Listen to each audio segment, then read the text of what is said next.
My name's Morgan DeJesus. I have 5 kids. So the first day that I became a mom was about 16 years ago. It was the best day of my life.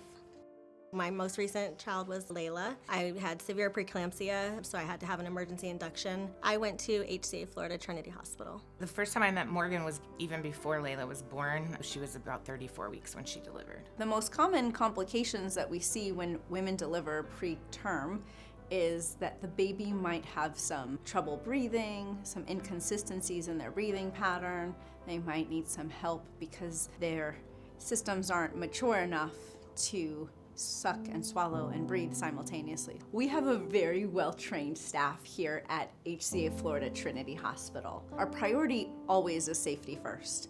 And then after we assure that the patients are safe, our second priority is to make sure that they get the experience that they're looking for. Layla was in the NICU for almost 2 weeks. You know, it's never easy to have to leave your baby behind, but the hospital and the nurses did an amazing job at helping me, stay calm and kind of help me get through everything. I have a prior NICU experience with another child, and it was 2 totally different situations. They weren't as encouraging. They kind of came in, they did what they needed to do, and I just kind of always felt like this little shadow in the background, like, okay, I want to try. But here they were very open arms, so it was come in, they wanted me to be involved in her care, which felt amazing as a mom when your baby's taken away from you under these situations. One of the main things that we had to do was help her eat. So she had an oral gastric tube in her mouth. She was also on respiratory support for a little while in the beginning.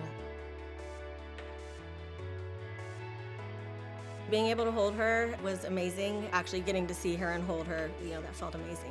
She's doing great now, so she's meeting all of her milestones. She's doing really well. We've seen Morgan several times in the office since that baby was delivered, and we've seen how well her baby has adjusted and how happy and great that they are. So it's really nice to stay connected to them as a family. She's such an incredible person. I am grateful to the friendship that I have been able to form with her and her whole family. So I would just like to say thank you to everybody who cared for me at HCA Florida Trinity Hospital. Everybody really made my experience wonderful. I would never forget them and the care that they gave me and my baby. So just a huge thank you for everything.